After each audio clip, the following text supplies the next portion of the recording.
Good morning.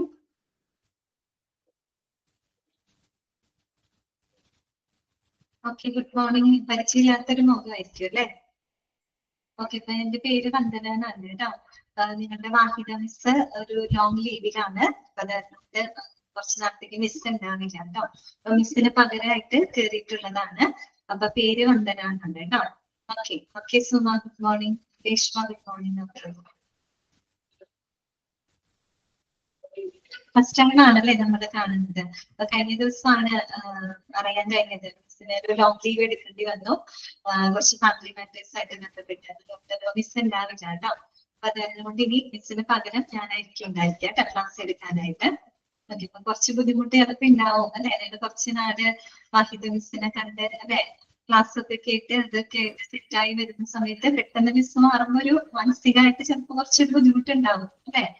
Okay, അതെനിക്കറിയാം. സാരില്ല കേട്ടോ. അപ്പൊ ഇത് 2 ദിവസമൊക്കെ കഴിയുമ്പോൾ ഇതുമായിട്ട് അഡ്ജസ്റ്റ് ആയി പോയി കേട്ടോ. ഓക്കെ അല്ലേ? ഓക്കെ ആണോ?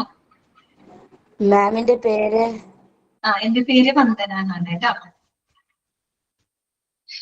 മാമിന് വീട്ടിലെ കുറച്ച് എനിക്ക് കൂടുതൽ ഡീറ്റെയിൽസ് അറിയില്ല. കഴിഞ്ഞ ദിവസമാണ് അറിയാൻ കഴിഞ്ഞത്. അതായത് ഒരു ലോങ് ലീവ് എടുക്കേണ്ട ഒരു സാഹചര്യം വന്നു മിസ്സിൽ. അതുകൊണ്ടാണ് കേട്ടോ. ഓക്കെ, എല്ലാവരും എവിടെയൊക്കെ ഉള്ളവരാണ്? ഒരുപാട് ദൂരെയുള്ള ആളുകളാണോ? നമ്മുടെ ഇവിടെ അടുത്തുനിന്നുള്ളവരാണെങ്കിലും ഒക്കെ ഉണ്ടാവും.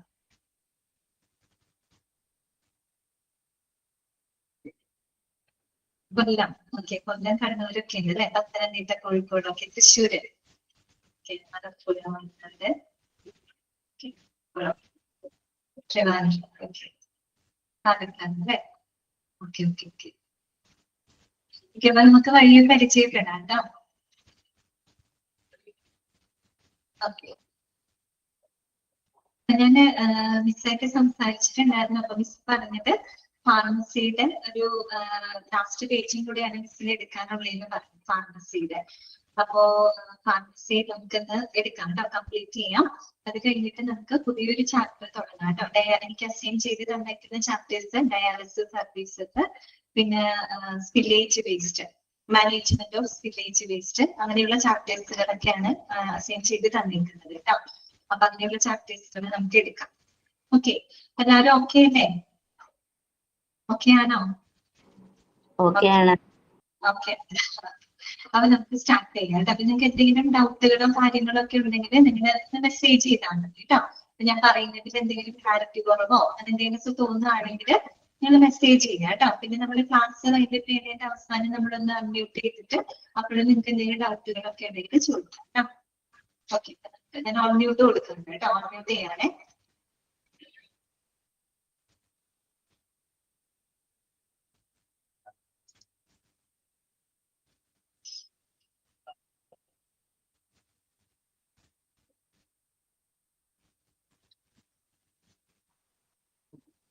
അപ്പൊ നിങ്ങള് ഫാർമസി സർവീസസിന്റെ മെയിൻ ആയിട്ടുള്ള ഭാഗങ്ങളൊക്കെ കഴിഞ്ഞു അല്ലെ? ലാസ്റ്റ് പേജും കൂടെ നിങ്ങൾക്ക് നോക്കാനായിട്ടുള്ളൂ.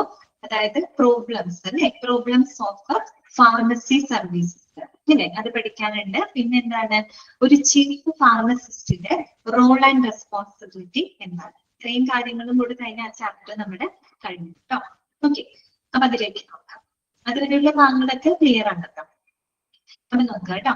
പ്രോബ്ലംസ് ഓഫ് ഫാർമസി സർവീസസ്, അതായത് ഈ ഫാർമസി സേവനങ്ങളുമായിട്ട് ബന്ധപ്പെട്ട പ്രോബ്ലംസുകൾ അല്ലെങ്കിൽ ഫാർമസിക്ക് ഫേസ് ചെയ്യേണ്ടതായിട്ട് വരുന്ന ചാലഞ്ചസുകൾ എന്തൊക്കെയാണ്? ഇത് എന്തൊക്കെയാണ്? അവിടെ പോയിന്റുകളായിട്ട് തന്നെ കൊടുത്തിട്ടുണ്ട് കേട്ടോ. ആ പോയിന്റുകൾ നമുക്ക് നോക്കാം. 6 പോയിന്റുകളാണുള്ളത്. ഫസ്റ്റ് എന്താണ് നോക്കിയേ? പിൽഫറേജ്. പിൽഫറേജ് എന്ന് പറഞ്ഞാൽ എന്താണ് ഉദ്ദേശിക്കുന്നത്? പിൽഫറേജ് എന്ന് പറഞ്ഞാൽ എന്താണ്? തെഫ്റ്റ് ആണ് കേട്ടോ. അതായത് കളവ് അല്ലെങ്കിൽ മോഷണം എന്നാണ് അർത്ഥം. അതായത് നമ്മളിപ്പോ ഈ ഡ്രഗ്സുകളൊക്കെ ഓവറായിട്ട് നമ്മൾ സ്റ്റോക്ക് ചെയ്ത് വെക്കാമെന്ന് വിചാരിക്കും. ഓവറായിട്ട് സ്റ്റോക്ക് ചെയ്ത് വെക്കുമ്പോൾ സ്വാഭാവികമായിട്ടും അവിടെ എന്തിനുള്ള ചാൻസ് ഉണ്ട്? കളവ് പോകാനുള്ള ചാൻസ് ഉണ്ട് അല്ലെ? ഇങ്ങനെ എന്ത് നോക്കിയാൽ ഇതെല്ലാം ഹാൻഡിൽ ചെയ്യുന്നത് ആരാണ്? മനുഷ്യരാണ് ഇതൊക്കെ ഹാൻഡിൽ ചെയ്യുന്നത്. അപ്പൊ സ്വാഭാവികമായിട്ട് എന്താണ് അവിടെ ഓവറായിട്ട് നമ്മൾ ഡ്രഗ്സുകൾ സ്റ്റോക്ക് ചെയ്ത് വെച്ച് കഴിഞ്ഞാല് അവിടെ കളവ് പോകാനുള്ള ഒരു ചാൻസ് ഉണ്ട് അല്ലെ? നഷ്ടപ്പെടാനുള്ള, മോഷണം പോകാനുള്ള ഒരു ചാൻസ്. അതൊരു ചാലഞ്ച് അല്ലേ? അതൊരു പ്രോബ്ലം അല്ലേ? അപ്പൊ അതാണ് ഒന്നാമത്തെ പോയിന്റ് കേട്ടോ. ഇതാണ് പിൽഫറേജ് കേട്ടോ. പിൽഫറേജ് എന്ന് പറഞ്ഞാൽ തെഫ്റ്റ് എന്നാണ് ഉദ്ദേശിക്കുന്നത് കേട്ടോ. ഓക്കെ ഓക്കെ അല്ലേ? ക്ലിയർ ആവുന്നില്ലേ? അടുത്തത് കേട്ടോ. നെക്സ്റ്റ് എന്താണ്? ഔട്ട്ഡേറ്റഡ് ഡ്രഗ്സ് ആണ് കേട്ടോ. ഔട്ട്ഡേറ്റഡ് ഡ്രഗ്സ് എന്ന് പറഞ്ഞാൽ എന്താണ്? ഔട്ട്ഡേറ്റഡ് ഡ്രഗ്സ് എന്താണ് ഡ്രഗ്സിനെ പറയുന്നത്? Medication procedure. Okay, outdated drugs എന്ന് പറഞ്ഞാൽ എന്താണ്? അതായത് the medications that no longer effective or safe അല്ലെ. നമുക്ക് എന്താണ് ചില മരുന്നുകള് നമുക്ക് ഇനി വളരെ ഇഫക്റ്റീവ് ആയിട്ട് ഉപയോഗിക്കാനായിട്ട് സാധിക്കില്ല അല്ലെ, ഇഫക്റ്റീവ് ആയിട്ട് ഉപയോഗിക്കാൻ പറ്റില്ല. അപ്പൊ മഞ്ജുഷ പറഞ്ഞു ഡേറ്റ് കഴിഞ്ഞത് അല്ലെ, എക്സ്പയറി ഡേറ്റ് കഴിഞ്ഞത് കൊണ്ട് മാത്രമായിരിക്കില്ല, ചിലപ്പോൾ അതിന്റെ ഏജിങ് മോഡ് അല്ലെ, കാലപ്പഴക്കം കൊണ്ട് ചില മരുന്നുകൾ നമുക്ക് എന്താണ് വളരെ ഇഫക്റ്റീവ് ആയിട്ട് പിന്നീട് നമുക്ക് ഉപയോഗിക്കാനായിട്ട് സാധിക്കില്ല, അല്ലെങ്കിൽ നമുക്ക് ഉപയോഗിക്കാനായിട്ട് അത് സേഫ് ആയിരിക്കില്ല. ഓക്കെ, ചില പർട്ടിക്കുലർ ട്രീറ്റ്മെന്റിനായിട്ട് നമ്മൾക്കത് അത്ര ഇഫക്റ്റീവ് ആയിട്ട് ഉപയോഗിക്കാനായിട്ട് സാധിക്കില്ല. ചിലപ്പോൾ അത് എക്സ്പയറി ഡേറ്റ് കഴിഞ്ഞത് കൊണ്ടാവാം, അല്ലെങ്കിൽ മറ്റെന്തെങ്കിലും ഡാമേജ് സംഭവിച്ചത് കൊണ്ട് നമുക്ക് ഇഫക്റ്റീവ് ആയിട്ട് അല്ലെങ്കിൽ നമുക്ക് സേഫ് ആയിട്ട് ഉപയോഗിക്കാൻ കഴിയാത്ത മരുന്ന്. അതിനെയാണ് നമ്മൾ എന്ത് പറയുന്നത്? ഔട്ട്ഡേറ്റഡ് ഡ്രഗ്സ് എന്ന് പറയുന്നത്. അപ്പൊ അതും എന്താണ് വലിയൊരു പ്രോബ്ലം ആണ് അല്ലെ. പിന്നെ അടുത്തത് എന്താണ്? Carrying cost. ക്യാരിയിങ് കോസ്റ്റ് എന്ന് പറഞ്ഞാൽ എന്താണ്? സ്റ്റോറേജ് കോസ്റ്റ് ആണ് ഉദ്ദേശിക്കുന്നത്. ഇപ്പൊ നിങ്ങൾ പലതരത്തിലുള്ള ഡ്രഗ്സുകൾ നിങ്ങൾ പഠിച്ചു അല്ലെ. ജനറൽ ഡ്രഗ്സുകളുണ്ട്, നാർക്കോട്ടിക് ഡ്രഗ്സുകളുണ്ട്, പിന്നെ എന്താണ് ഇൻഫ്ലേമബിൾ ഡ്രഗ്സുകളുണ്ട്, അതുപോലെ കോൾഡ് സ്റ്റോറേജ് ഡ്രഗ്സുകളുണ്ട് അല്ലെ. ഈ പറയുന്ന ഡ്രഗ്സുകളൊക്കെ നമ്മൾ ഒരേ രീതിയിലാണോ സ്റ്റോർ ചെയ്ത് വെക്കുന്നത്? ആണോ? അങ്ങനെയാണോ? ഒരേ രീതിയിലാണോ സ്റ്റോർ ചെയ്ത് വെക്കുന്നത്? ആണോ? ഒരേ രീതിയിലാണോ സ്റ്റോർ ചെയ്ത് വെക്കുന്നത്? അല്ല അല്ലെ. എല്ലാത്തിനും എന്താണ് അതിന്റേതായ ഇപ്പൊ കോൾഡ് സ്റ്റോറേജ് ഡ്രഗ്സുകളാണെങ്കിൽ നമുക്ക് അവിടെ എന്താണ് റെഫ്രിജറേറ്റർ സൗകര്യങ്ങൾ ഉണ്ടായിരിക്കും അല്ലെ, ഫ്രീസ് ചെയ്ത് സൂക്ഷിക്കേണ്ട മരുന്നുകളുണ്ട്, അല്ലാതെ സ്പെഷ്യലി നമ്മുടെ ലോക്കർ ചെയ്ത് വെച്ച് സൂക്ഷിക്കേണ്ട മരുന്നുകളൊക്കെ ഉണ്ട് അല്ലെ. അപ്പോ എല്ലാത്തിനും എന്താണ് അത് സ്റ്റോർ ചെയ്യുന്നതിന് അതിന് വേണ്ടി വരുന്ന കോസ്റ്റ് ഉണ്ട് അല്ലെ. അതാണ് ക്യാരിയിങ് കോസ്റ്റ് എന്ന് ഉദ്ദേശിക്കുന്നത്, അഥവാ സ്റ്റോറേജ് കോസ്റ്റ് എന്ന് പറയും. എന്ന് പറഞ്ഞാല് നമ്മൾ ഈ പറയുന്ന ഡ്രഗ്സുകള് സ്റ്റോർ ചെയ്യാനും അതിന്റെ സ്റ്റോക്ക് മെയിൻറ്റെയിൻ ചെയ്യാനും പിന്നെ അതിന് വേണ്ട മറ്റു യൂട്ടിലിറ്റീസുകൾ, അപ്പൊ ഞാൻ പറഞ്ഞില്ലേ കോൾഡ് സ്റ്റോറേജ് ഡ്രഗ്സുകളൊക്കെ ആണെങ്കിൽ റെഫ്രിജറേറ്റർ പോലെയുള്ള സൗകര്യങ്ങളൊക്കെ ഉണ്ടായിരിക്കും അല്ലെ. പിന്നെന്താണ് അതിന്റെ സെക്യൂരിറ്റിക്കൊക്കെ വേണ്ടിയിട്ട് നമുക്ക് ചെലവുകൾ വരുന്നുണ്ട് അല്ലെ. അതാണ് എന്ത് ഉദ്ദേശിക്കുന്നത്? ക്യാരിയിങ് കോസ്റ്റ് എന്നതുകൊണ്ട് ഉദ്ദേശിക്കുന്നത്. ഓക്കെ, അപ്പൊ അതും എന്താണ് ഒരു പ്രോബ്ലം ആണ്. ക്യാരിയിങ് കോസ്റ്റ് നമുക്ക് വരും, പക്ഷെ നമുക്ക് നമ്മൾ പ്രോപ്പർ ആയിട്ട് നമുക്ക് സ്റ്റോർ ചെയ്യണമെങ്കിൽ അതിന് അത്യാവശ്യം ചെലവുകൾ വേണ്ടി വരും. അപ്പൊ അതൊക്കെ എന്താണ് ഒരു ഫാർമസിക്ക് ഫേസ് ചെയ്യേണ്ടതായിട്ട് വരുന്ന ചാലഞ്ചസുകളാണ്. ഓക്കെ, ക്യാരിയിങ് കോസ്റ്റ് ക്ലിയർ ആണല്ലോ. അടുത്തത് എന്താണ്? Destruction by insects and rats. എന്താണ് destruction by insects and rats? അതെപ്പോഴാണ് സംഭവിക്കുന്നത്? നമ്മൾ ഈ പറയുന്ന ഡ്രഗ്സുകള് പ്രോപ്പർ ആയിട്ട് നമ്മൾ സ്റ്റോർ ചെയ്ത് വെക്കുന്നില്ല എന്ന് വിചാരിക്കും. പ്രോപ്പർ സ്റ്റോറേജ് അല്ലാന്നുണ്ടെങ്കിൽ ഈ പറയുന്ന റാറ്റ്സ് അല്ലെങ്കിൽ മറ്റുള്ള ഇൻസെക്റ്റുകൾ മൂലമൊക്കെ ഈ പറയുന്ന മരുന്നുകള് ഡാമേജ് ആവാനുള്ള ചാൻസ് ഉണ്ട് അല്ലെ. അപ്പൊ അത് അത്രയും നമ്മൾ പ്രോപ്പർ ആയിട്ട് സ്റ്റോർ ചെയ്ത് വെച്ചില്ല എന്നുണ്ടെങ്കിൽ, അല്ലെങ്കിൽ പ്രോപ്പർ സ്റ്റോറേജ് കണ്ടീഷൻസ് ഇല്ല എന്നുണ്ടെങ്കിൽ ഇങ്ങനെയുള്ള പ്രോബ്ലംസ് വരും അല്ലെ. Destruction by insects and rats. Okay, clear ആണല്ലോ. പിന്നെന്താണ് എക്സ്പയറി ഡ്രഗ്സ്? അത് നമ്മൾ നേരത്തെ പറഞ്ഞതാണ്, എക്സ്പയറി ഡേറ്റ് കഴിഞ്ഞിട്ടുള്ള മരുന്നുകൾ അല്ലെ, എന്ന് വെച്ചാൽ ലാബിൾഡ് ആയിട്ടുള്ള എക്സ്പയറി ഡേറ്റ് കഴിഞ്ഞിട്ടുള്ള മരുന്നുകൾ നമുക്ക് ഒരിക്കലും പിന്നീട് യൂസ് ചെയ്യാനായിട്ട് പറ്റില്ല. അത് എപ്പോഴാണ് വരുന്നത്? നമ്മൾ കൃത്യമായിട്ട് നമ്മൾ ആ ഒരു സ്റ്റോക്ക് ശരിയായ രീതിയിൽ നമ്മൾ കൺട്രോൾ ചെയ്യുന്നില്ല എന്നുണ്ടെങ്കിൽ, ഓവർ സ്റ്റോക്ക് ഒക്കെ ആണെന്ന് വിചാരിക്കുക, അപ്പൊ ചിലപ്പോൾ എന്ത് സംഭവിക്കും? എക്സ്പയറി ഡേറ്റ് ഒക്കെ കഴിഞ്ഞു പോകും. അങ്ങനെ എക്സ്പയറി ഡേറ്റ് കഴിഞ്ഞു കഴിഞ്ഞാൽ പിന്നെ നമുക്ക് ആ മരുന്നുകൾ ഉപയോഗിക്കാനായിട്ട് സാധിക്കും. അപ്പൊ അതും എന്താണ് ഒരു പ്രോബ്ലം ആണ്. ഓക്കെ, പിന്നെ ലാസ്റ്റ് വരുന്നത് എന്താണ്? ഷോർട്ടേജ് കോസ്റ്റ് ആണ്. ഷോർട്ടേജ് വരാന്ന് പറയുമ്പോൾ നമുക്കറിയാം, ഇപ്പൊ എമർജൻസി ആയിട്ട് എന്തെങ്കിലും മരുന്നുകള് അല്ലെങ്കിൽ അത്രയും ഡിമാൻഡ് ഉള്ള മരുന്നുകള് സ്റ്റോക്ക് ഔട്ട് ആയിട്ട് പോവുകയാണ് അല്ലെ, തീർന്നു പോകുന്ന ഒരു അവസ്ഥ, അല്ലെങ്കിൽ ഷോർട്ടേജ് വരുന്ന അവസ്ഥ. അങ്ങനെ ഷോർട്ടേജ് വന്നു കഴിഞ്ഞാലും നമുക്ക് അഡീഷണൽ കോസ്റ്റ് വരും. ഒന്ന് ആലോചിച്ച് നോക്കി, ഇപ്പൊ നമുക്ക് അത്യാവശ്യം ഒരു എമർജൻസി ആയിട്ട് വേണ്ട ഒരു മെഡിക്കേഷൻ ആണ്, അത്യാവശ്യം ഡിമാൻഡ് ഉള്ളൊരു മരുന്നാണ്, അത് നമ്മുടെ ഫാർമസിയിലില്ല, അത് എന്തായാലും സ്റ്റോക്ക് ഔട്ട് ആണ്, ഷോർട്ടേജ് വന്നു. അങ്ങനെ ഷോർട്ടേജ് വരുന്ന സമയത്ത് നമുക്ക് ആളുകളുടെ റിക്വയർമെന്റിനെ മീറ്റ് ചെയ്യാനായിട്ട് ചിലപ്പോൾ നമുക്ക് ഹയർ പ്രൈസിൽ നമുക്ക് എന്ത് ചെയ്യേണ്ടതായിട്ട് വരും? ആ മരുന്നുകൾ ചിലപ്പോൾ നമുക്ക് കൂടിയ വിലയ്ക്ക് ചിലപ്പോൾ ഇമ്മീഡിയറ്റ് ആയിട്ട് അത് പർച്ചേസ് ചെയ്യേണ്ടതായിട്ട് വരും. ശരിയല്ലേ? അതുപോലെ തന്നെ ഇങ്ങനെയുള്ള എമർജൻസി മെഡിസിൻസുകൾ ഷോർട്ടേജ് വന്നു കഴിഞ്ഞാല് ഫാർമസിക്ക് അതുമൂലം കിട്ടുന്ന റവന്യൂ, അതുമൂലം കിട്ടുന്ന വരുമാനം കുറയും അല്ലെ, അതിലൂടെ വരുന്ന നമ്മുടെ റവന്യൂ കുറഞ്ഞു പോവില്ലേ? അപ്പൊ അതൊക്കെ എന്താണ് ഫാർമസിക്ക് ഫേസ് ചെയ്യേണ്ടതായിട്ട് വരുന്ന പ്രശ്നങ്ങളാണ്. ഓക്കെ, മനസ്സിലായല്ലോ? ഷോർട്ടേജ് കോസ്റ്റ് കേട്ടോ. അപ്പൊ ഷോർട്ടേജ് വരുമ്പോൾ എന്ത് സംഭവിക്കും? നമുക്ക് അഡീഷണൽ ഹയർ പ്രൈസിൽ ചിലപ്പോൾ അതിന്റെ റിക്വയർമെന്റ് മീറ്റ് ചെയ്യാനായിട്ട് ഹയർ പ്രൈസിൽ നമുക്ക് മരുന്നുകൾ എക്സ്ട്രാ നമുക്ക് പൈസ കൊടുത്ത് മേടിക്കേണ്ടതായിട്ട് വരും. അതുപോലെ നമുക്ക് ഷോർട്ടേജ് വന്നു കഴിഞ്ഞാൽ അതിലൂടെയുള്ള റവന്യൂ നമ്മുടെ കുറയും. ഇതൊക്കെയാണ് എന്ത് ഒരു ഫാർമസി ഫേസ് ചെയ്യേണ്ടി വരുന്ന പ്രോബ്ലംസുകൾ ഇതൊക്കെയാണ്. ഓക്കെ, ക്ലിയർ ആയോ പറഞ്ഞത്? ഓക്കെയാണോ? മനസ്സിലായോ നിങ്ങൾക്ക് 6 പോയിന്റുകളും? ഫോളോ ചെയ്ത് പോകാൻ പറ്റുന്നില്ലേ? ഓക്കെ, അപ്പൊ ഒന്നുകൂടെ ആ പോയിന്റ്സുകളൊക്കെ ഓർത്ത് വെക്കാം. ഏതൊക്കെയാണ്? Face rate, outdated drugs, carry cost, അതുപോലെ destruction by insects and drugs, expiry drugs and shortage cost. Okay അല്ലേ? ഇനി നമുക്ക് നെക്സ്റ്റ് പഠിക്കാനായിട്ടുള്ളത് role of the chief pharmacist ആണ് കേട്ടോ. ഒരു ചീഫ് ഫാർമസിസ്റ്റിന്റെ റോൾ ആൻഡ് റെസ്പോൺസിബിലിറ്റീസ് എന്തൊക്കെയാണ്? അപ്പൊ നിങ്ങൾക്ക് അറിയാം, ഒരു ചീഫ് ഫാർമസിസ്റ്റ് എന്ന് പറഞ്ഞ എന്താണ്? He's responsible for managing the entire pharmacy അല്ലെ. ഒരു മുഴുവൻ ഫാർമസീനും മാനേജ് ചെയ്യാനായിട്ട് റെസ്പോൺസിബിൾ ആയിട്ടുള്ള ഒരു വ്യക്തിയാണ് അത് ചീഫ് ഫാർമസിസ്റ്റ് എന്ന് പറയുന്നത് അല്ലെ. അപ്പൊ അദ്ദേഹത്തിന്റെ റോൾ ആൻഡ് റെസ്പോൺസിബിലിറ്റി എന്ന് പറഞ്ഞു കഴിഞ്ഞാൽ അത്രയും വലിയ റെസ്പോൺസിബിലിറ്റി ഉണ്ടാവും. അപ്പൊ നിങ്ങൾ ഓരോ പോയിന്റുകളും ക്ലിയർ ചെയ്ത് മനസ്സിലാക്കും. അപ്പൊ നിങ്ങളോട് ഇങ്ങനെ ക്വസ്റ്റ്യൻ വരിക, അതായത് താഴെ തന്നിരിക്കുന്നതിൽ ഒരു ചീഫ് ഫാർമസിസ്റ്റിന്റെ റെസ്പോൺസിബിലിറ്റിയിൽ ഉൾപ്പെടുന്നത് ഏതാണ്, ഉൾപ്പെടാത്തത് ഏതാണ്, ആ രീതിയിലാണ് ക്വസ്റ്റ്യൻസ് വരിക അല്ലെ. അപ്പൊ അതുകൊണ്ട് നിങ്ങൾ ഓരോ പോയിന്റുകളും കൃത്യമായിട്ട് മനസ്സിലാക്കി വെക്കുക കേട്ടോ. ഒന്നാമത്തെ പോയിന്റ് നമുക്ക് നോക്കാം. ഫസ്റ്റ് പോയിന്റ് ഇതാണ്, fulfilling of decision of therapeutic committee. ഇതാണ് fulfilling of decision of therapeutic committee. അപ്പൊ നിങ്ങൾ ഈ ഫാർമസി പഠിച്ചു തുടങ്ങിയപ്പോ ഒരു ഡ്രഗ്സ് ആൻഡ് തെറാപ്യൂട്ടിക് കമ്മിറ്റിയെ പറ്റി നിങ്ങൾ പഠിച്ചിട്ടുണ്ടായിരിക്കും അല്ലെ. നിങ്ങൾ ആ തുടക്കം തന്നെ കുറെ ഫംഗ്ഷൻസും ഒബ്ജക്റ്റീവ്സുകളൊക്കെ പറഞ്ഞപ്പോ അതിനകത്തൊരു പോയിന്റ് പറയുന്നുണ്ട് അല്ലെ. എന്താണ്? ഡ്രഗ്സ് ആൻഡ് തെറാപ്യൂട്ടിക് കമ്മിറ്റിയുടെ നിർദ്ദേശങ്ങള് അല്ലെങ്കിൽ അവരുടെ തീരുമാനങ്ങൾ പ്രാവർത്തികമാക്കാനുള്ള ഒരു ഉത്തരവാദിത്തം ആർക്കുണ്ട്? ഫാർമസിക്ക് ഉണ്ട് അല്ലെ. നമുക്കറിയാം, ഒരു ഫാർമസിക്ക് ആവശ്യമായിട്ടുള്ള ആ ഒരു ഗൈഡ് ലൈൻസ് അല്ലെ, അവർക്ക് വേണ്ട മാർഗനിർദ്ദേശങ്ങള് ഡയറക്ഷൻസ് ഒക്കെ കൊടുക്കുന്നത് ആരാണ്? ഈ പറയുന്ന ഡ്രഗ് ആൻഡ് തെറാപ്യൂട്ടിക് കമ്മിറ്റിയാണ് അല്ലെ. അപ്പൊ ആ ഒരു കമ്മിറ്റിയുടെ പ്രവർത്തനങ്ങള് ഫുൾഫില്ല് ചെയ്യുക അല്ലെ, അതിനെ എന്ത് ചെയ്യാം? പ്രാവർത്തികമാക്കാനുള്ള ഒരു ഉത്തരവാദിത്തം ആർക്കുണ്ട്? ചീഫ് ഫാർമസിസ്റ്റ് ഉണ്ട് അല്ലെ. അദ്ദേഹമാണ് ഇന്ത്യയിൽ ഫാർമസീനെ മാനേജ് ചെയ്യുന്നത്. അപ്പൊ ഈ കമ്മിറ്റിയുടെ തീരുമാനങ്ങൾ നടപ്പിലാക്കാനുള്ള ഉത്തരവാദിത്തം ആർക്കാണുള്ളത്? ചീഫ് ഫാർമസിസ്റ്റിനാണ് കേട്ടോ.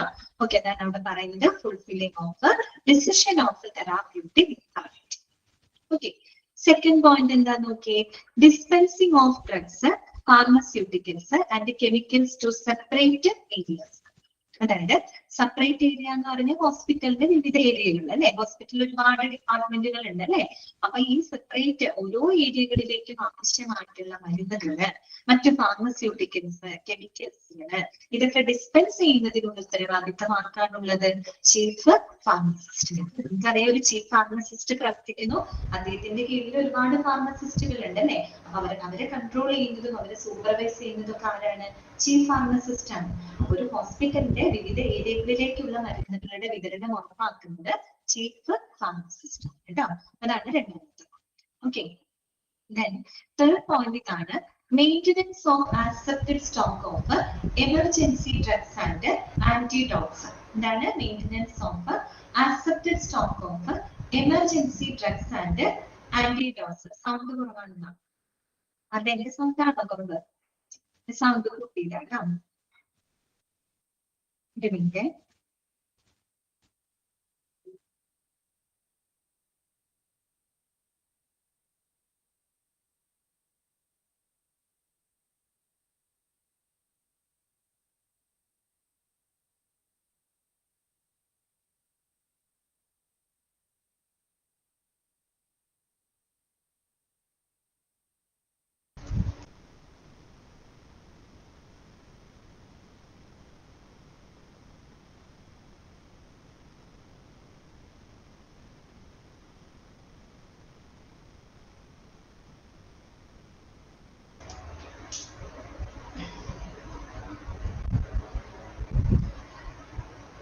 ഓക്കെ ആണോ നോക്കട്ടോ.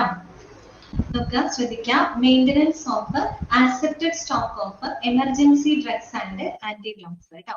അതായത് എമർജൻസി മരുന്നുകൾ, അതുപോലെ തന്നെ ആന്റിഡോട്ട്സുകൾ കേട്ടോ.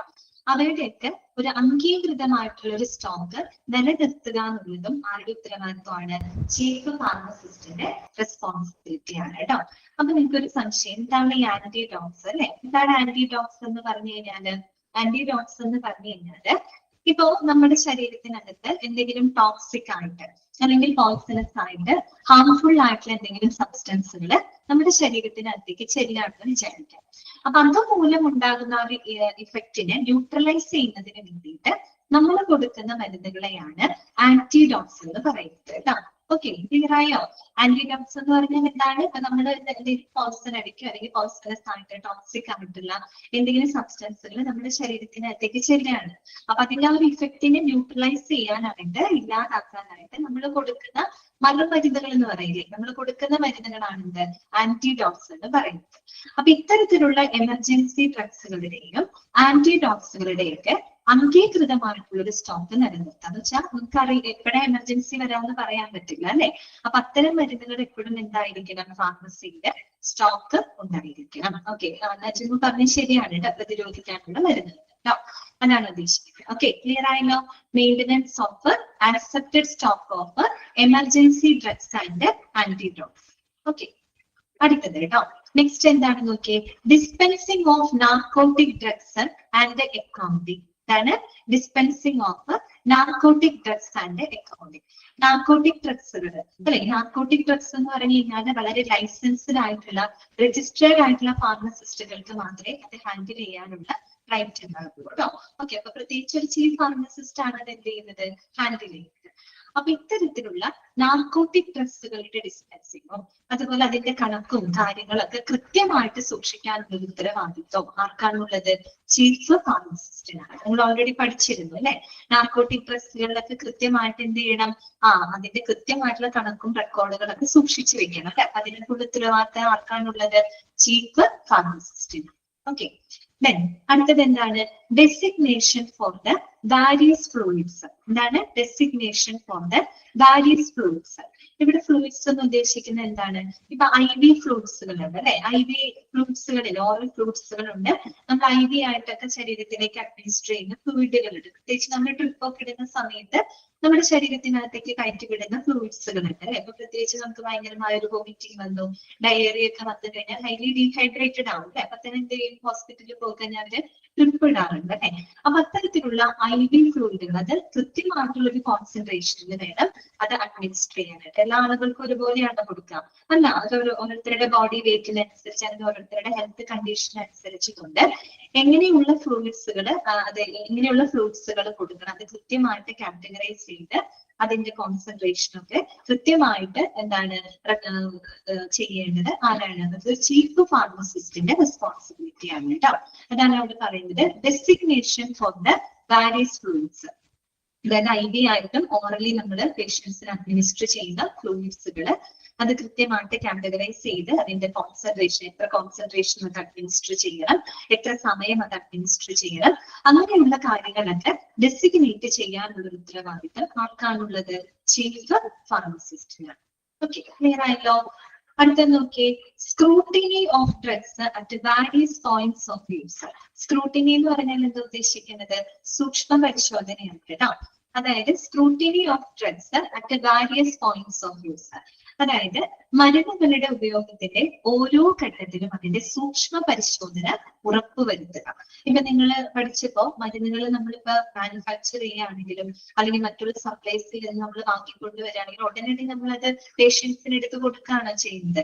അല്ല, നമ്മൾ ഒരുപാട് കാര്യങ്ങൾ ടെസ്റ്റ് ചെയ്യുന്നുണ്ട് അല്ലെ. അതിന്റെ ക്വാളിറ്റി നമ്മൾ നോക്കുന്നുണ്ട്, ക്വാണ്ടിറ്റി നോക്കുന്നുണ്ട്, അതിന്റെ ബാച്ച് നമ്പർ, എക്സ്പയറി ഡേറ്റ്, അങ്ങനെ ഒരുപാട് കാര്യങ്ങൾ ചെക്ക് ചെയ്തതിന് ശേഷമാണ് നമ്മൾ ആ മരുന്നുകൾ പേഷ്യൻസിന് വിതരണം ചെയ്യുന്നത് അല്ലെ.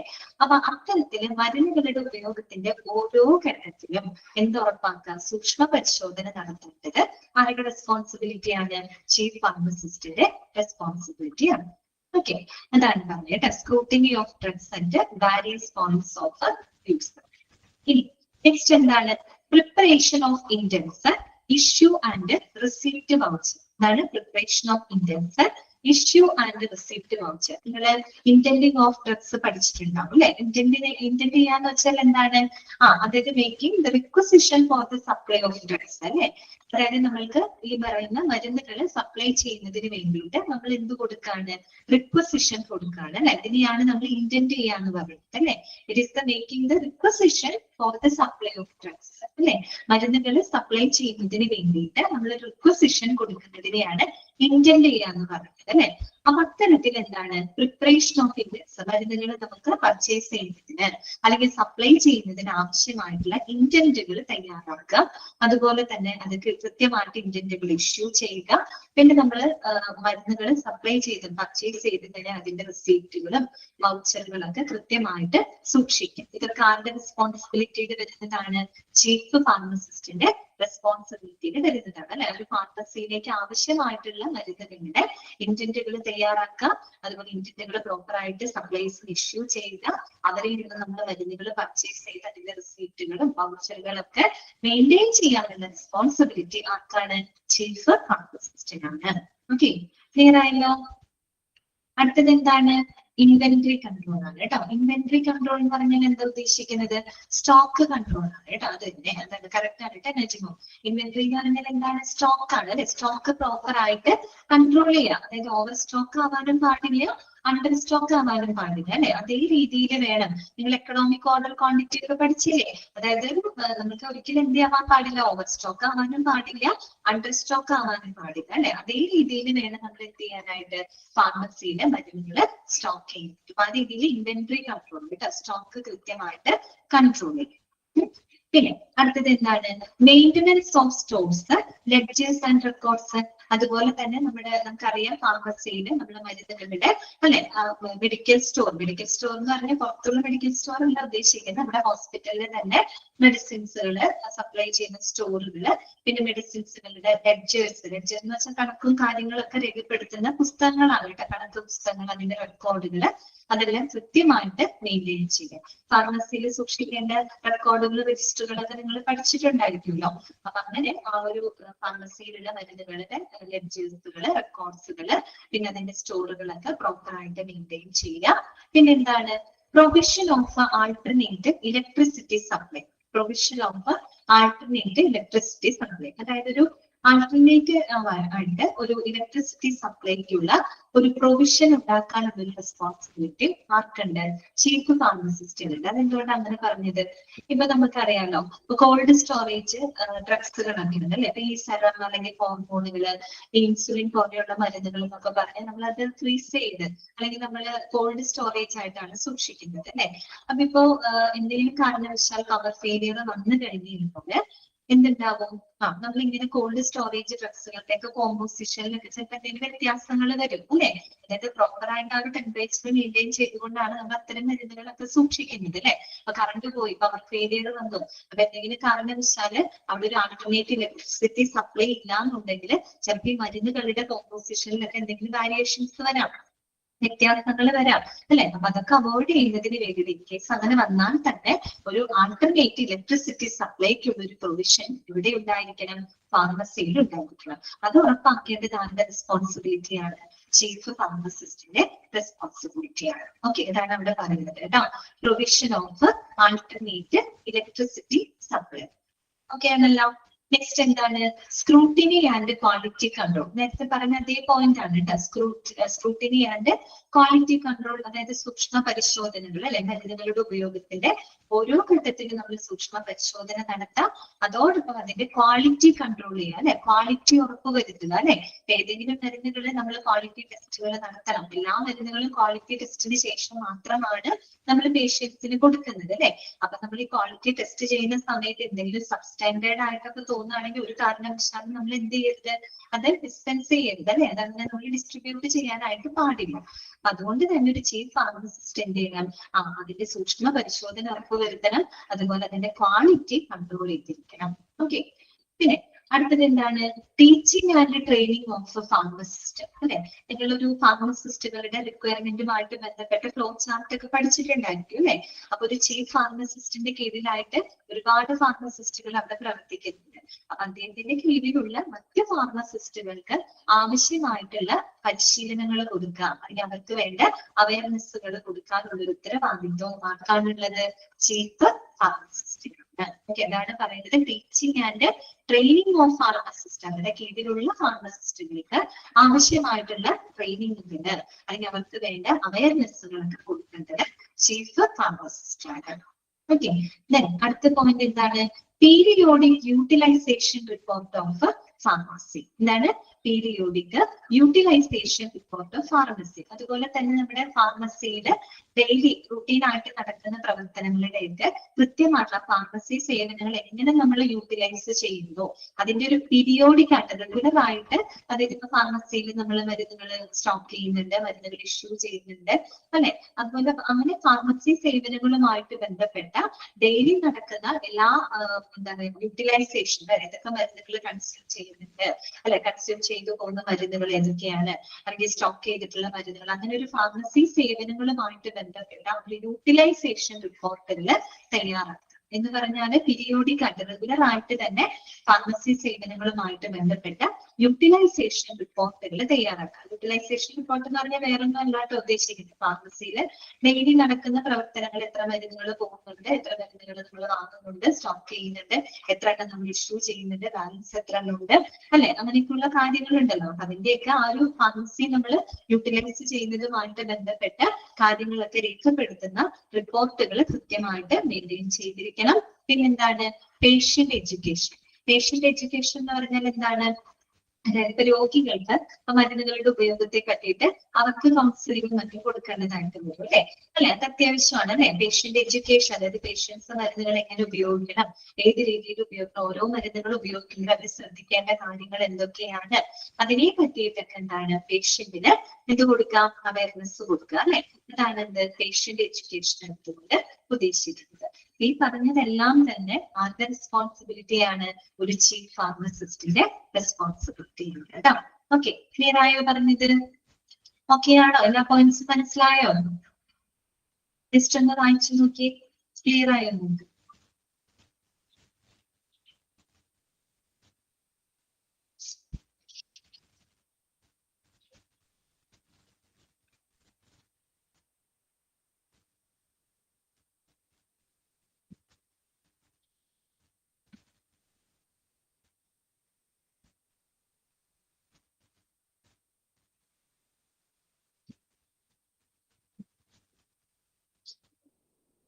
ഓക്കെ അല്ലേ? നിങ്ങൾക്ക് ഫോളോ ചെയ്ത് പോകാനൊക്കെ പറ്റുന്നുണ്ടല്ലോ അല്ലെ? ഓക്കെ, അപ്പൊ ഇതോട് കൂടിയിട്ട് ഫാർമസി എന്ന് പറയുന്ന ചാപ്റ്റർ ഇവിടെ അവസാനിക്കുകയാണ് കേട്ടോ. അപ്പൊ നമുക്ക് പുതിയൊരു ചാപ്റ്റർ തുടങ്ങും. ചാപ്റ്ററിന്റെ പേര് നോട്ട് ചെയ്ത് വെക്കുക കേട്ടോ. ഡയാലിസിസ് സർവീസസ് എന്ന് പറയുന്ന ചാപ്റ്റർ ആണ് കേട്ടോ ഇനി നമ്മൾ തുടങ്ങാനായിട്ട് പോകുന്നത്. ഡയാലിസിസ് സർവീസസ് കേട്ടോ.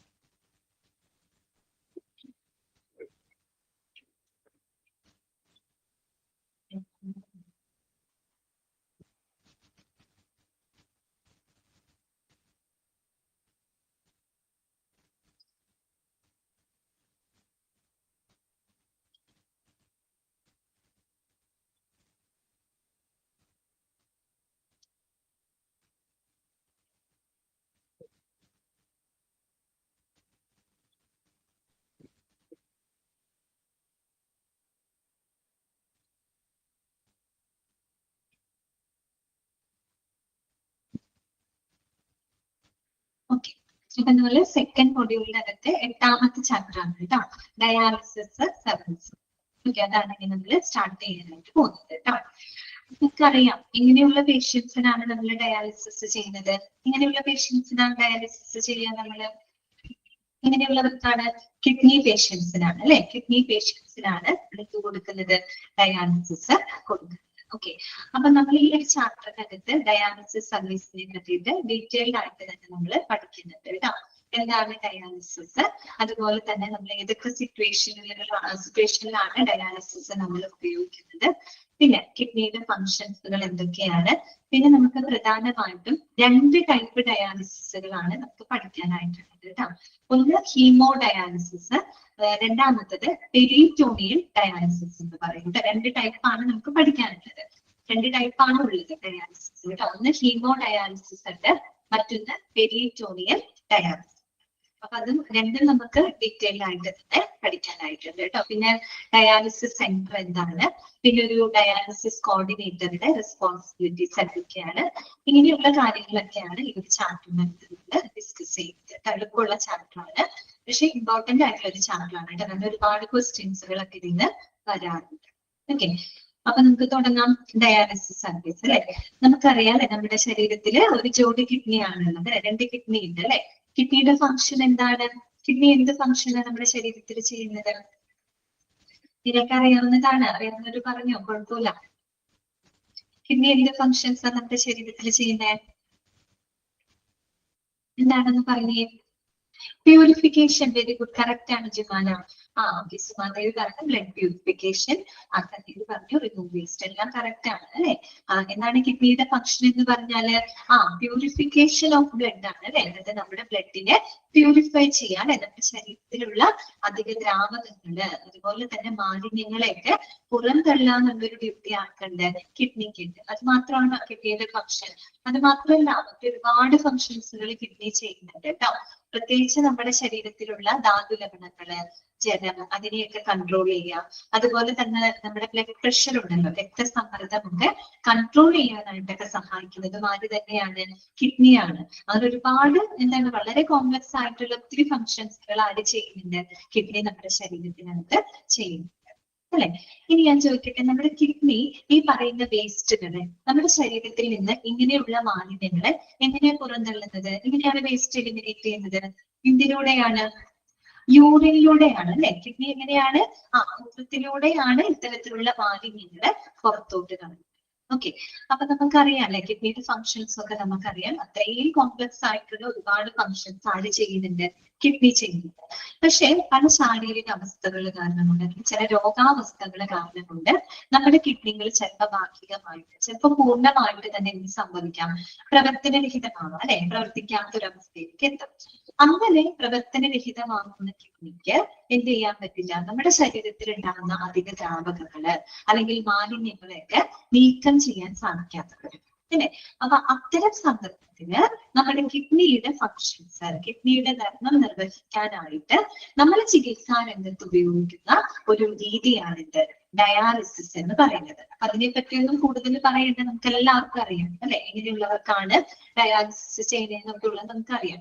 കുറേയും കൂടെ പറയുകയാണെങ്കിൽ, വ്യക്തമായിട്ട് പറയുകയാണെങ്കിൽ, നമ്മുടെ എന്താണ് കിഡ്നി ചെയ്യുന്ന, അതായത് നമ്മുടെ ശരീരത്തില് കിഡ്നി ചെയ്യുന്ന സ്വാഭാവിക പ്രവർത്തനങ്ങളെ നമ്മൾ കുറച്ച് ഉപകരണങ്ങള് അല്ലെങ്കിൽ യന്ത്രങ്ങളുടെയൊക്കെ സഹായത്തോടെ വളരെ ശ്രദ്ധയോടെ ഒരു അണുവിമുക്തമായിട്ടുള്ള റൂമിൽ വെച്ച് നമ്മൾ ചെയ്യുന്ന ഒരു പ്രോസസ് അല്ലെ. അതിനെയാണ് നമ്മൾ എന്ത് പറയുന്നത്? ഡയാലിസിസ് എന്ന് പറയുന്നത്. ഓക്കെ, അത്രയും അറിയാലോ നിങ്ങൾക്ക്. ഇനിയിപ്പോ നമുക്ക് ഡയാലിസിസ് സർവീസിലേക്ക് കടക്കാം. ജസ്റ്റ് നമുക്ക് ഇൻട്രൊഡക്ഷൻ വായിക്കാം. നമ്മൾ ഈ പറഞ്ഞ കാര്യങ്ങൾ തന്നെയാണ് കേട്ടോ അപ്പൊ കൊടുത്തിരിക്കുന്നത്. അപ്പൊ അതിൽ നോട്ട് ചെയ്ത് വെക്കേണ്ട പോയിന്റുകൾ പറയാം, അത് അണ്ടർലൈൻ ചെയ്ത് പോകാം കേട്ടോ. നോക്കാം, ഇൻട്രൊഡക്ഷൻ വായിക്കാം. The kidneys are the organs that purify the blood by removing the waste and the excess fluid from your body. Okay, അറിയാലോ കിഡ്നിയുടെ ഫംഗ്ഷൻ എന്താണ്?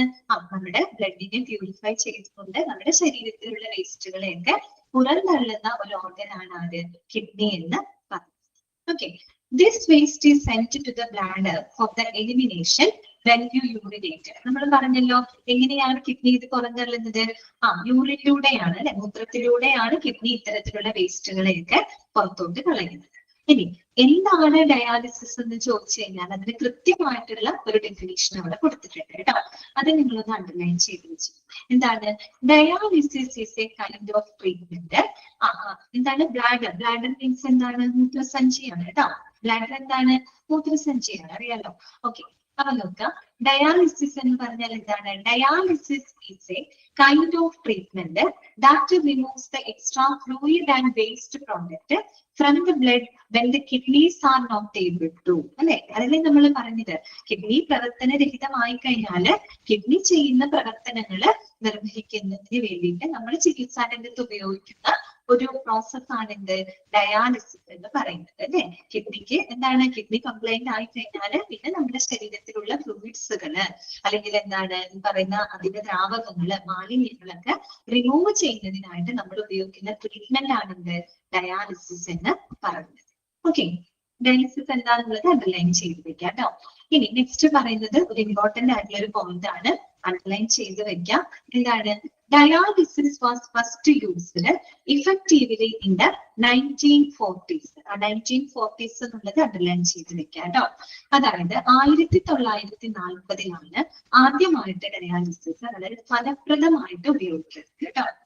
അത് നേരത്തെ ക്വസ്റ്റ്യൻ പേപ്പറിൽ കണ്ടിട്ടുണ്ടായിരുന്നു, അതുകൊണ്ടാണ് നോട്ട് ചെയ്ത് വെക്കാൻ പറഞ്ഞത് കേട്ടോ. Dialysis was first used effectively in the 1940s. 1940-ലാണ് ഡയാലിസിസ് വളരെ ഇഫക്റ്റീവ് ആയിട്ട് ഉപയോഗപ്പെടുത്തുന്നത് കേട്ടോ. And it became a standard treatment for the kidney failure starting in the 1970s. പിന്നീട് 1970 കാലഘട്ടമൊക്കെ ആയി കഴിഞ്ഞപ്പോൾ ഡയാലിസിസ് കുറേ കൂടെ ആ ഒരു ട്രീറ്റ്മെന്റ് കുറേ കൂടെ ജനറലൈസ് ചെയ്തു കേട്ടോ. കുറേ കൂടെ കൂടുതൽ ഉപയോഗിക്കാനായിട്ട് തുടങ്ങി. പക്ഷെ നിങ്ങളോട് ചോദിക്കുകയാണ്, ഡയാലിസിസ് ഇഫക്റ്റീവ്ലി ഫസ്റ്റ്, അതായത് ഇഫക്റ്റീവ്ലി ആദ്യമായിട്ട് എന്താണ് ഉപയോഗപ്പെടുത്തുന്നത് ഏത് വർഷം, ഏത് കാലഘട്ടത്തിലാണ്? 1940s-ലാണ് കേട്ടോ. Following this, millions of patients have been benefited by this treatment. എന്നാണെങ്കിൽ ഇഷ്ടം പോലെ ആളുകള് ഡയാലിസിസിന്റെ ആ ഒരു പ്രയോജനം, ഡയാലിസിസ് ഉപയോഗപ്പെടുത്തുന്ന ആളുകളാണ് കേട്ടോ. ഓക്കെ, അപ്പൊ നിങ്ങൾ അവിടെ നോട്ട് ചെയ്ത് വെക്കേണ്ട പോയിന്റ് ഇത്രയേ ഉള്ളൂ. ഡയാലിസിസ് എന്താന്നുള്ളത് മനസ്സിലാക്കുക. ഡയാലിസിസ് ഇഫക്റ്റീവ്ലി യൂസ് ചെയ്തത് ഏത് കാലഘട്ടത്തിലാണ്? 1940s-ലാണ് കേട്ടോ. ഓക്കെ, ഇനി അടുത്ത നോക്കിയേ. Dialysis can be done in A hospital, A dialysis centre or at home.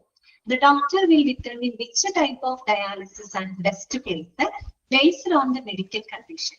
ഈ ഡയാലിസിസ് എന്ന് പറയുന്നത് നമുക്ക് ഹോസ്പിറ്റലിൽ ചെയ്യാം, അതുകൂടാണ്ട് ഡയാലിസിസ് സെന്ററുകളിൽ ചെയ്യാം, വീട്ടിലും ചെയ്യാം. അപ്പൊ നിങ്ങൾ ചിന്തിക്കും, വീട്ടിൽ നമുക്ക് ഡയാലിസിസ് ചെയ്യാൻ പറ്റും?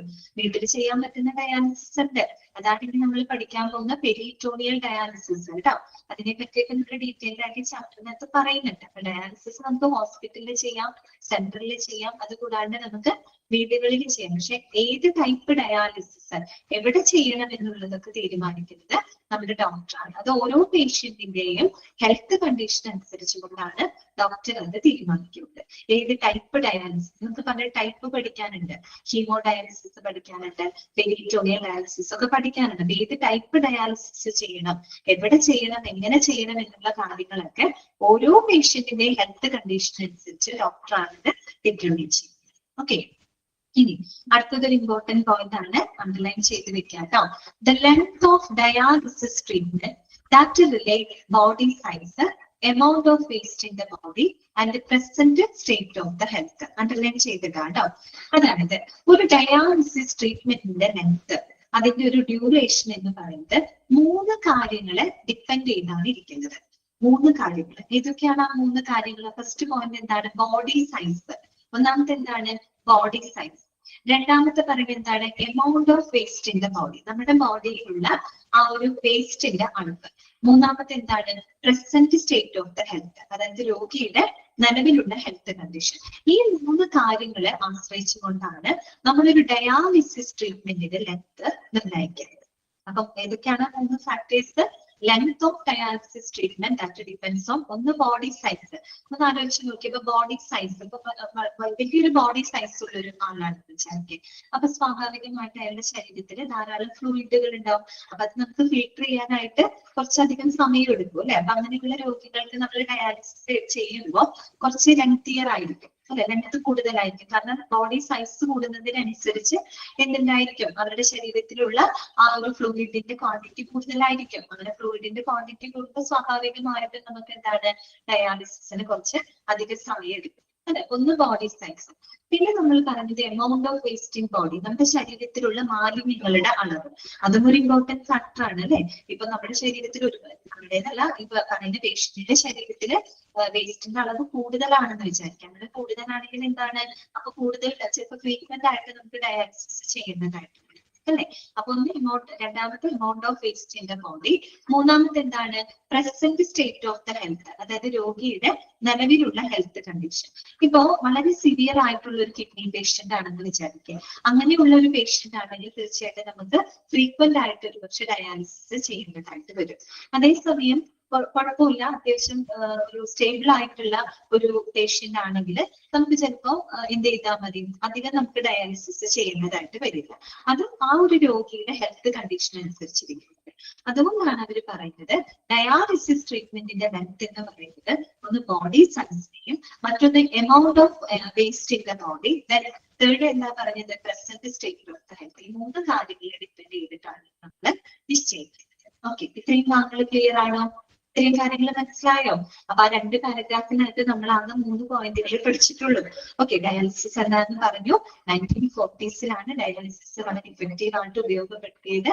പിന്നെ നമ്മൾ പഠിച്ചത് എന്താ, ഡയാലിസിസ് ട്രീറ്റ്മെന്റ്, ആ ട്രീറ്റ്മെന്റ് ലെങ്ത് 3 കാര്യങ്ങൾ, 3 ഫാക്ടേഴ്സിൽ ഡിപ്പെൻഡ് ചെയ്തിരിക്കുന്നത്. ഇതൊക്കെയാണ് 3 ഫാക്ടേഴ്സ്. ഒന്ന് body size, then amount of waste in the body, then present state of the health. Okay, clear ആയല്ലോ? ഇനി നമുക്ക് നെക്സ്റ്റ് നോക്കാനായിട്ടുള്ളത് യൂസസ് ആണ് കേട്ടോ. അപ്പോ നിങ്ങൾ ഈ ചാപ്റ്റർ പഠിക്കുന്നതിനകത്ത് ഒരുപാട് ഷോർട്ട് ഫോമുകൾ വരുന്നുണ്ട് കേട്ടോ. അപ്പൊ ഷോർട്ട് ഫോമുകളൊക്കെ നിർബന്ധമായിട്ടും പഠിച്ചിരിക്കണം. അതിന് ക്വസ്റ്റ്യൻ പേപ്പറിൽ ചിലപ്പോൾ ഷോർട്ട് ഫോം ആയിട്ടായിരിക്കും കൊടുക്കുന്നുണ്ടാവും. അപ്പൊ അത് കാണുമ്പോൾ നിങ്ങൾക്ക് അയ്യോ എന്താണെന്ന് തോന്നരുത്. നമ്മുടെ ഷോർട്ട് ഫോമുകളൊക്കെ പ്രത്യേകം നോട്ട് ചെയ്ത് അപ്പൊ തന്നെ പഠിച്ചു പോകാം കേട്ടോ. അപ്പൊ നമുക്ക് യൂസസ് ആണ്. നമ്മൾ ഡയാലിസിസ് ഏതൊക്കെ സാഹചര്യങ്ങളിലാണ് നമ്മൾ ഈ പറയുന്ന ഡയാലിസിസ് പ്രയോജനപ്പെടുത്തുന്നത് കേട്ടോ, അതാണ് നമ്മൾ പറയുന്നത്. Dialysis is beneficial for the 2 different situation. 2 വ്യത്യസ്ത സാഹചര്യങ്ങളിലാണ് നമ്മൾ ഡയാലിസിസ് ഉപയോഗപ്പെടുത്തുന്നത്. ഏതൊക്കെയാണ് 2 സിറ്റുവേഷൻസ്? ഫസ്റ്റ് പറയുന്നത് നോക്കി, dialysis may be used for the patients who have recent lost the kidney functions. ആ recent lost the kidney function ഉള്ളത് ഒന്ന് അണ്ടർലൈൻ ചെയ്ത് വെക്കാം കേട്ടോ.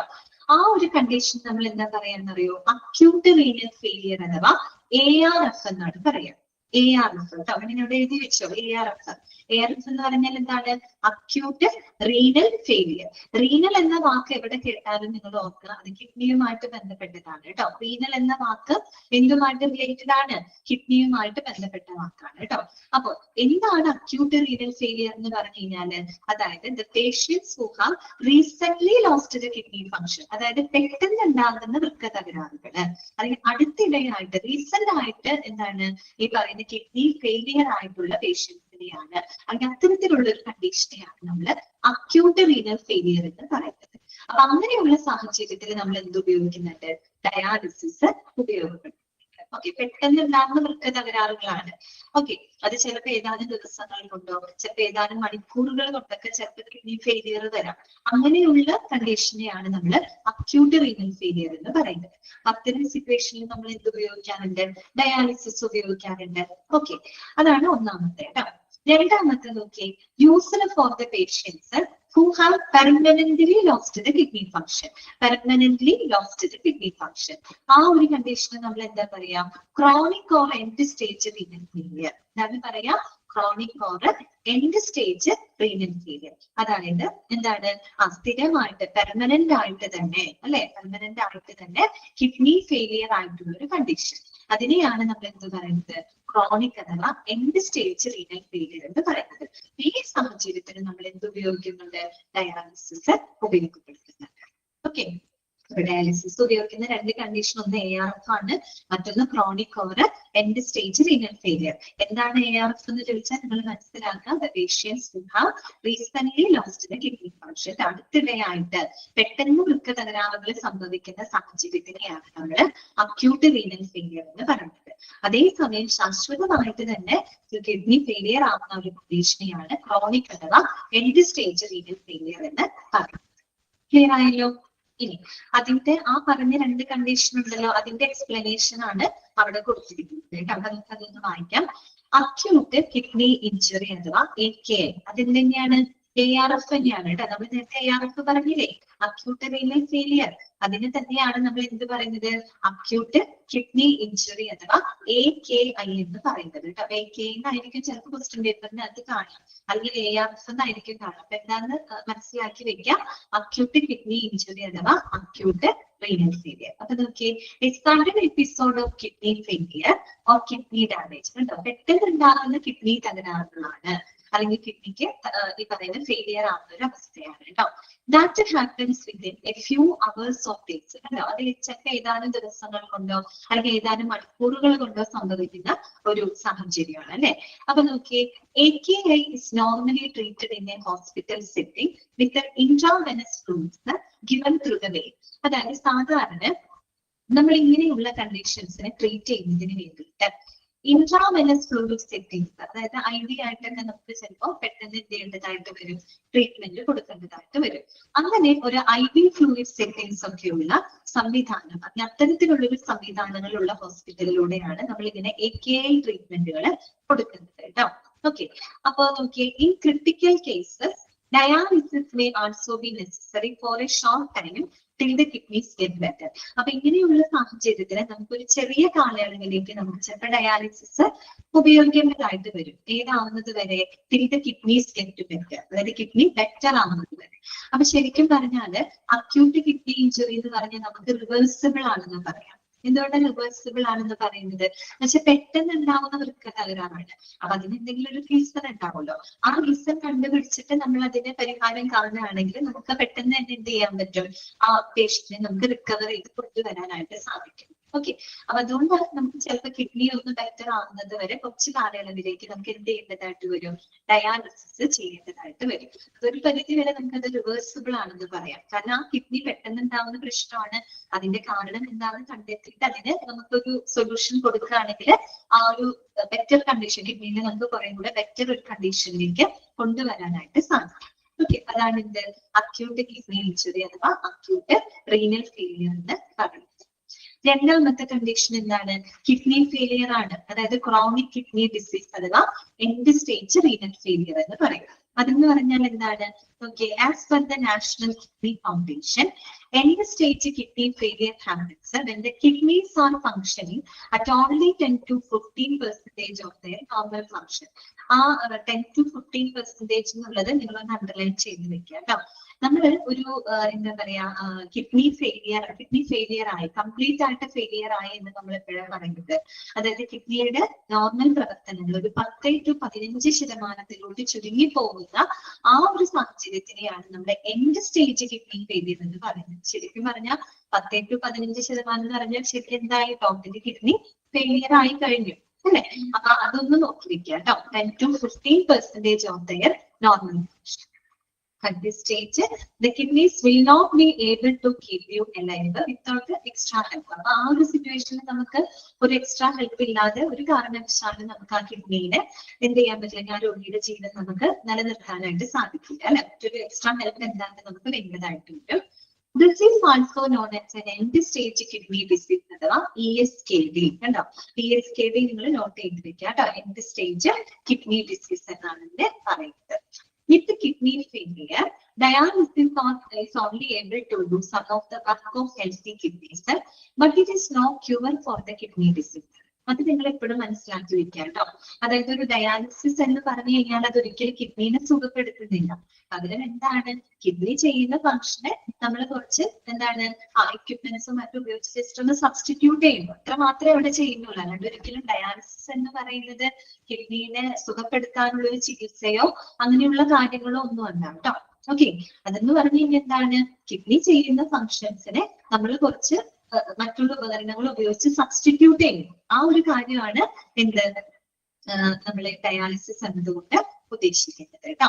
ഓക്കെ, അപ്പൊ നോക്കി, with kidney failure dialysis is only able to do some of the work of healthy kidneys, but it is no cure for the kidney disease. Mubeena, ഞാൻ message കണ്ടിരുന്നു കേട്ടോ, ഞാൻ ലാസ്റ്റ് പറയാം കേട്ടോ. ഇതൊന്ന് കംപ്ലീറ്റ് ചെയ്തിട്ട് AKI എന്താണ് ഒന്നുകൂടെ പറയാം കേട്ടോ. ഓക്കെ, അപ്പൊ നോക്കുക, with the ESKD, the patient will require dialysis for the rest of your life or until he or she is able to get a kidney transplant. അപ്പോൾ ESKD എന്ന് പറയുന്ന ഒരു സിറ്റുവേഷൻ വന്നു കഴിഞ്ഞാൽ തീർച്ചയായിട്ടും പിന്നീട് അവരുടെ ജീവൻ നിലനിർത്തണമെങ്കിൽ നമുക്ക് എന്ത് ചെയ്യേണ്ടതായിട്ട് വരും? ഈ പറയുന്ന ഡയാലിസിസ് ചെയ്യേണ്ടതായിട്ട് വരും.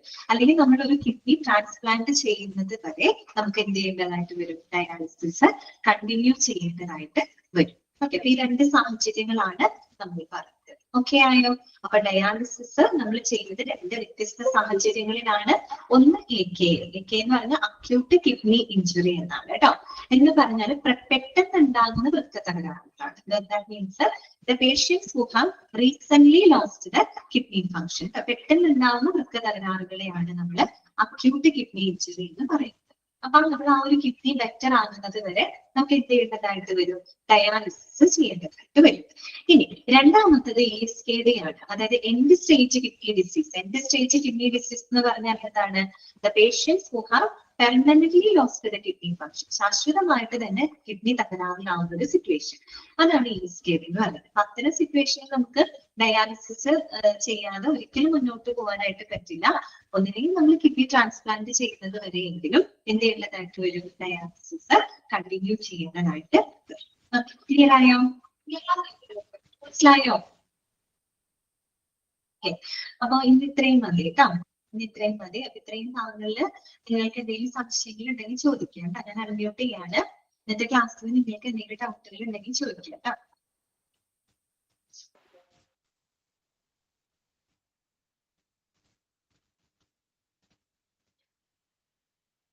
നിങ്ങൾക്ക് ഫോളോ ചെയ്ത് പോകാൻ പറ്റുന്നുണ്ടല്ലോ അല്ലെ? ബുദ്ധിമുട്ടൊന്നും ഇല്ലാന്ന് വിചാരിക്കുന്നു. എന്തെങ്കിലും ഉണ്ടെങ്കിൽ പറയും.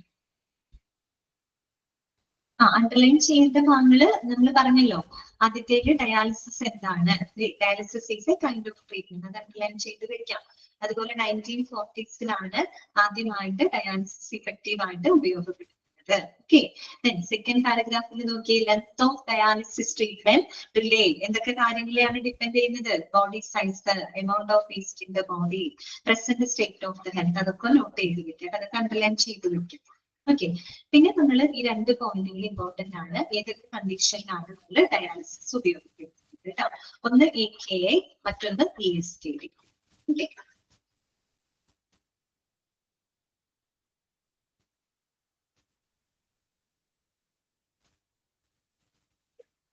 ഓക്കെ. അപ്പൊ നിങ്ങൾക്ക് വേറെ എന്തെങ്കിലും ഡൗട്ട്സുകൾ ഉണ്ടോ? ഓക്കെയാണ്.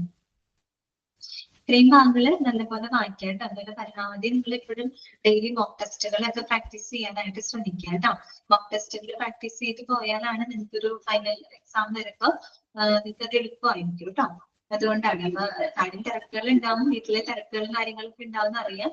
പക്ഷെ എല്ലാ ദിവസവും എല്ലാ മിസ്സുമാരും എടുക്കുന്ന പോർഷൻസിലുള്ള ഒരു തവണയെങ്കിലും വായിക്കാനായിട്ട് സമയം കണ്ടെത്തും കേട്ടോ. ഈ സമയത്തേക്കായിട്ട് ഒന്നിച്ച് വെക്കരുത്, മറന്നു പോകും. ഓക്കെ, നമുക്ക് വേറെ ഡൗട്ട്സുകൾ ഒന്നും ഇല്ലെങ്കിൽ നമുക്ക് ക്ലാസ് വൈകിട്ട് കേട്ടോ. നെക്സ്റ്റ് ക്ലാസ്സിൽ കാണാം. Thank you.